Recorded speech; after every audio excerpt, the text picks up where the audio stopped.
নমস্কাৰ ছাত্ৰ ছাত্ৰীসকল। আজি তোমালোকৰ গণিত বিষয়ৰ ২ নম্বৰ অধ্যায় সমতলিক আকৃতি এই পাঠটো আমি আৰম্ভ কৰিম। তোমালোকে কিতাপ, বহি, পেন্সিল, স্কেল আৰু পেন্সিল কম্পাছ সাজু কৰি ল'বা। ঠিক আছে। এই সমতলিক আকৃতিৰ প্ৰথমতে আমি বৃত্ত বিষয়ে আলোচনা কৰিম। ঠিক আছে। এতিয়া বৃত্ত আমি সৰুৰ পৰা দেখি আহিছোঁ নে নাই? তো কেনেকুৱা ধৰণৰ বৃত্ত হ'ব পাৰে? তুমি হাতত পিন্ধা ব্ৰেচলেট সেইটো আঁকি তুমি এটা বৃত্ত আঁকিব পাৰা। ঠিক আছে। আমি কইন্স দেখিছোঁ, কইন্সবিলাক বৃত্তাকাৰ। তাৰপিছত আৰু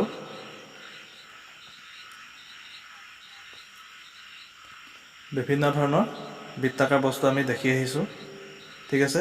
এই বৃত্তাকাৰ বস্তু কিছুমান বস্তু তোমালোকে চাবা আৰু সেই বৃত্তৰ বিষয়ে জানিবলৈ চেষ্টা কৰিবা। তো বৃত্তৰ সংজ্ঞা আছে, সেই সংজ্ঞাটো মই লিখি দিম, তোমালোকে লিখি ল'বা আৰু মুখস্থ কৰিবা। ঠিক আছে। তো প্ৰথমতে আমি বৃত্তৰ বিষয়ে আলোচনা কৰোঁ ব'লা। তোমালোকে এনেকৈ লিখি ল'বা। তাৰপিছত এটা বৃত্ত আঁকিবা। বৃত্ত আঁকিবলৈ প্ৰথমতে এটা বিন্দু লাগে। ঠিক আছে। বিন্দু লাগে। তো এই বিন্দুটো বৃত্তৰ একেবাৰে সোঁমাজত থাকে। তো বৃত্ত আঁকিবলৈ আমি প্ৰথম ব্যৱহাৰ কৰোঁ সাধাৰণতে এনেকুৱা পেন্সিল কম্পাছ। ঠিক আছে। এডাল তুমি এনেকৈ ভৰাই দিবা। এই বিন্দুটোক কেন্দ্ৰ কৰি আমি এটা বৃত্ত অংকন কৰিম। এই মাথাটো ধৰি এনেকৈ এপাক ঘূৰাই দিবা ধুনীয়াকৈ। একেটা পাকতে আঁকিবলৈ যত্ন কৰিবা। তাৰপিছত এইটো হ'ল বৃত্ত আৰু ভিতৰত থকাটো ইয়াৰ নাম হ'ল কেন্দ্ৰবিন্দু। ঠিক আছে। ইয়াৰ নাম হ'ল কেন্দ্ৰবিন্দু। তো ইয়াৰ ডেফিনেশ্যনটো মই লিখি দিছোঁ, তোমালোকে লিখি ল'বা আৰু মুখস্থ কৰিবা। ঠিক আছে। দেখি পালা মই সংজ্ঞাটো লিখি দিছোঁ। কোনো এটা বিন্দুৰ তাৰ চাৰিওফালে সমান দূৰত্বত থকা বিন্দুৰ সমষ্টিকে বৃত্ত বোলে। এতিয়া এই বিন্দুটো দেখিছা, এই বিন্দুটো তাৰ চাৰিওফালে কিছুমান বিন্দু আছে। এই বৃত্তটো এইডাল বৃত্ত বুলি কয় যে, এই বৃত্তডালত বহুতো বিন্দু আছে। ঠিক আছে। এই বিন্দুবিলাকৰ আমি লগ লগাই দিছোঁ। লগ লগাই দিয়াৰ ফলতে এই বৃত্তটো হৈ উঠিছে। ঠিক আছে।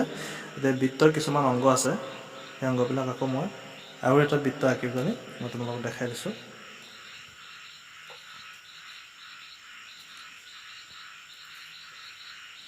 মই ইয়াতে আৰু এটা কেন্দ্ৰ লৈছোঁ, চোৱা, মানে বিন্দু লৈছোঁ। এই বিন্দুটো কেন্দ্ৰ কৰি আমি আৰু এটা বৃত্ত আঁকিম।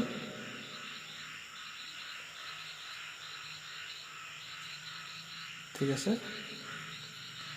এতিয়া ব্যাসাৰ্ধ হ'ব। ব্যাসাৰ্ধ কেনেকুৱা হ'ব চাবচোন। বৃত্তৰ এটা অংগ হ'ল ব্যাসাৰ্ধ। আমি এই বৃত্তৰ কেন্দ্ৰৰ পৰা যদি আমি যিকোনো এটা বৃত্তৰ বিন্দুলৈ আমি এডাল ৰেখা সংযোগ কৰি দিওঁ, তেতিয়াহ'লে এই ৰেখাডালক কি বুলি ক'ব? ব্যাসাৰ্ধ বুলি ক'ব। ঠিক আছে।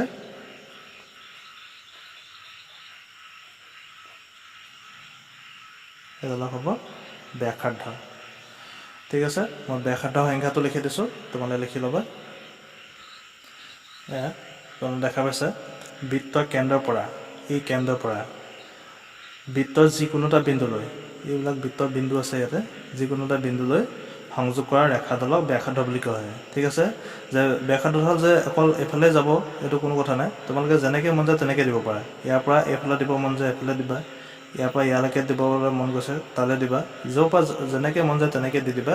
এই প্ৰত্যেকডালে এটা এটা ব্যাসাৰ্ধ হ'ব। ঠিক আছে। এনেকৈ মন গৈছে এনেকৈও দিবা। যেনেকৈ মন যায় তেনেকৈ দিলে এডাল ব্যাসাৰ্ধ হ'ব। ঠিক আছে। আৰু তাৰপিছত আছে আমাৰ ব্যাস। ঠিক আছে। বৃত্তৰ ব্যাস কেনেকুৱা তাকে আমি চাওঁ ব'লা। মই ব্যাসডাল দেখাবৰ কাৰণে আৰু এটা বৃত্ত আঁকি লৈছোঁ, চোৱা। মানে একেটা বৃত্ততে প্ৰতিটো বস্তুৱে থাকে। ঠিক আছে। মই তোমালোকক দেখাবলৈ সহজ হ'বৰ কাৰণে বা বেলেগ বেলেগকৈ দেখুৱাব লৈছোঁ। বৃত্ত একেটাতে চব বস্তুৱে থাকে। এইটো মোৰ কেন্দ্ৰবিন্দু। এতিয়া মই বৃত্তৰ এইবিলাক বৃত্তৰ বিন্দু, ঠিক আছে। এই ৰেখাডালত যিবিলাক আছে সেইবিলাক বৃত্তৰ বিন্দু আছে। ইয়াতে বৃত্তৰ বিন্দু বেলেগ আৰু কেন্দ্ৰবিন্দুটো বেলেগ, ঠিক আছে। মই বৃত্তৰ যিকোনো দুটা বিন্দু সংযোগ কৰি দিম আৰু সংযোগ কৰা ৰেখাডাল এই কেন্দ্ৰবিন্দুৰ মাজেৰে পাৰ হৈ যাব। চাবা, দেখিছা? মই বৃত্তৰ এইটো এটা বিন্দু লৈছোঁ আৰু এইটো এটা বিন্দু লৈছোঁ। এই সংযোগ কৰা ৰেখাডাল কেন্দ্ৰবিন্দুৰ মাজেৰে পাৰ হৈ গ'লে তাৰ নাম ব্যাস হ'ব, ঠিক আছে। এডালৰ নাম হ'ল ব্যাস। ইয়াক স্মল লেটাৰ ডিৰে সূচোৱা হয় আৰু এই ব্যাসাৰ্ধক স্মল লেটাৰ আৰেৰে সূচোৱা হয়, ঠিক আছে। এইবোৰ তোমালোকে পাছত পাবা, ডায়মিটাৰ, ৰেডিয়াছ।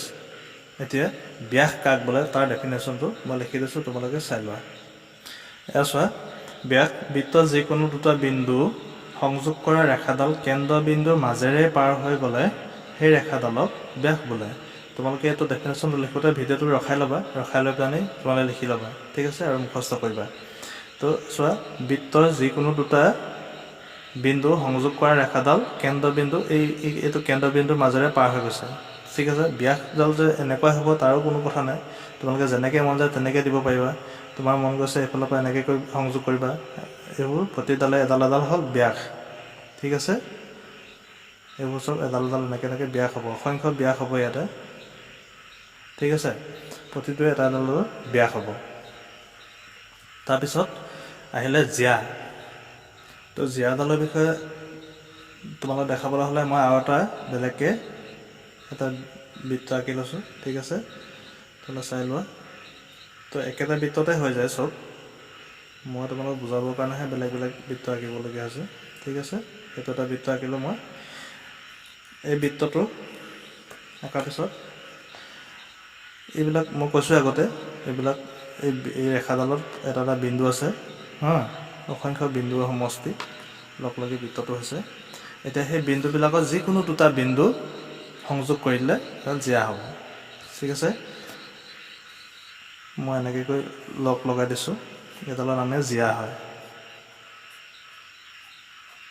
ঠিক আছে, জিয়া।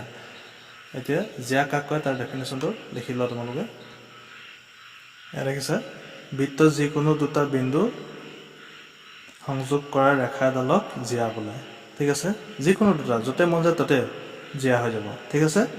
তো এনেকৈ মন গৈছে তুমি এনেকৈ লগ লগোৱা, এনেকৈ মন গৈছে এনেকৈ লগ লগোৱা, কাৰোবাৰ এনেকৈ মন গৈছে, কাৰোবাৰ এনেকৈ মন গৈছে, ঠিক আছে, এনেকৈ মন গৈছে। তাৰপিছত মোৰ বোলে কেন্দ্ৰবিন্দুৰ মাজেৰে পাৰ হৈ গৈছে, সেইডালো জিয়াই হ'ব, ঠিক আছে। তো আটাইতকৈ দীঘল জিয়াডালৰ নাম হ'ল ব্যাস, ঠিক আছে। যেতিয়া কেন্দ্ৰবিন্দুৰ মাজেৰে কোনো এডাল জিয়া পাৰ হৈ যাব, সেই জিয়াডালৰ নাম এটা হৈ যাব ব্যাস, ঠিক আছে, ব্যাস। তো আমি ব্যাসডালক আকৌ জিয়া বুলি ক'ব পাৰোঁ, ঠিক আছে। ইয়াত যিহেতু কৈছে বৃত্তৰ যিকোনো দুটা বিন্দু সংযোগ কৰিলে জিয়া হৈ যায়, তো তুমি সংযোগ কৰা ৰেখাডাল যদি কেন্দ্ৰবিন্দুৰ মাজেৰে পাৰ হৈ যায় জিয়াডাল, তো সেই জিয়াডালৰ নাম আকৌ ব্যাসো হৈ যায়, ঠিক আছে। বুজি পাইছা? এতিয়া এইবিলাক সংজ্ঞাবিলাক লিখি ল'বা, লিখি লৈ মুখস্থ কৰিবা, ঠিক আছে। তাৰপিছত আমি অনুশীলনীলৈ যাম।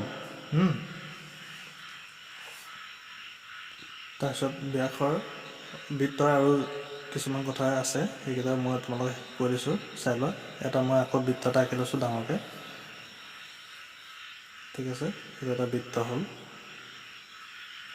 এতিয়া মই এডাল ব্যাসাৰ্ধ আঁকি লৈছোঁ, ঠিক আছে। এই ব্যাসাৰ্ধডাল জোখ হ'ব 4 চেণ্টিমিটাৰ। মোৰ এই বিন্দুটোৰ পৰা ইয়ালৈকে আছে 4 চেণ্টিমিটাৰ, ঠিক আছে, 4 চেণ্টিমিটাৰ। এই 4 চেণ্টিমিটাৰ ব্যাসাৰ্ধডাল মই ইয়াক আৰ বুলি নাম দি লৈছোঁ, আৰ মানে ৰেডিয়াছ, যাক ব্যাসাৰ্ধ বুলি কয় অসমীয়াত। এইডাল ইয়াৰ পৰা যদি ক আৰু খলৈকে যদি দূৰত্ব 4 চেণ্টিমিটাৰ হয়, তেতিয়াহ'লে এইডাল যদি আমি ব্যাস বুলি ধৰোঁ আৰু যদি বঢ়াই দিওঁ এইফালে যদি বঢ়াই দিওঁ, তেতিয়াহ'লে এডোখৰটো এই খৰ পৰা গলৈকেও 4 চেণ্টিমিটাৰ হ'ব, ঠিক আছে। কাৰণ বৃত্তৰ ব্যাসাৰ্ধবিলাক একে সমান। তুমি এডাল যদি এনেকৈ জোখা, তেতিয়াও 4 সেণ্টিমিটাৰ হ'ব, এডাল 4 সেণ্টিমিটাৰ হ'ব। ঠিক আছে, আৰু এইফালৰ পৰা এনেকৈ কৰি জুখিলেও 4 সেণ্টিমিটাৰ হ'ব। তুমি এই বিন্দুটোৰ পৰা ইয়াৰ যিকোনো এটা বিন্দুলৈ যদি ৰেখাবিলাক আঁকা তেতিয়াহ'লে চব 4 সেণ্টিমিটাৰ হ'ব। তো ব্যাসডাল এতিয়া 8 সেণ্টিমিটাৰ হ'ব। তো ব্যাসাৰ্ধ যদি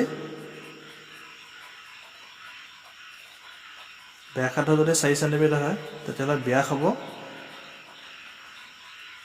ব্যাস কিমান হ'ব? 4 + 4 = 8 সেণ্টিমিটাৰ। ঠিক আছে, তাৰমানে ব্যাসাৰ্ধৰ দুগুণ ব্যাস, আৰু ব্যাসাৰ্ধৰ দুগুণ হয়, কিন্তু ব্যাসাৰ্ধডাল ব্যাসৰ আধাহে হয়। যদি আমাক ব্যাস দিয়া থাকে, ব্যাস যদি আমাক 10 সেণ্টিমিটাৰ দিয়া থাকে তেতিয়াহ'লে ব্যাসাৰ্ধ কিমান হ'ব? ব্যাসাৰ্ধ হ'ব 10ৰ আধা, তাৰমানে 10ক 2ৰে ডিভাইড কৰিব লাগে, 5 সেণ্টিমিটাৰ হ'ব। ঠিক আছে, এনেকৈ আমি ব্যাস আৰু ব্যাসাৰ্ধবিলাক জুখি উলিয়াব পাৰোঁ। ঠিক আছে, আজি বৃত্তৰ বিষয়ে এইখিনিকে আমি আলোচনা কৰিলোঁ। তাৰপিছত আমি অনুশীলনী আলোচনা কৰিম। ঠিক আছে, আজিলৈ নমস্কাৰ।